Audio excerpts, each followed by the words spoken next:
खोट्यापणाचं राजकारण करायचं आणि नेहमीच लोकांची दिशाभूल करायची, सामान्य जनतेच्या मनात काहीतरी वेगळं नरेटिव्ह प्रस्थापित करायचा, ही काँग्रेस पक्षाची संस्कृती आहे, हे सर्वांना माहिती.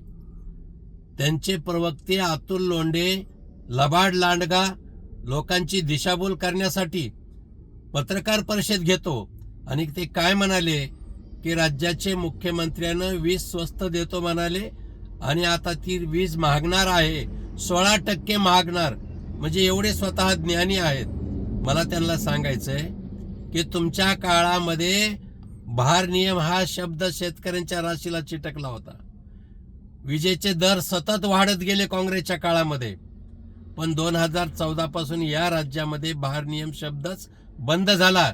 शेतकऱ्यांना मुबलक वीर, शेतकऱ्यांना मोफत वीर, ग्राहकांना वेळेवर वीज पुरवठा हे नियमित चालू आहे. आणि हे लक्षात घ्या की महावितरणनं वीज दर कमी करण्यासाठी याचिका दाखल केलेली.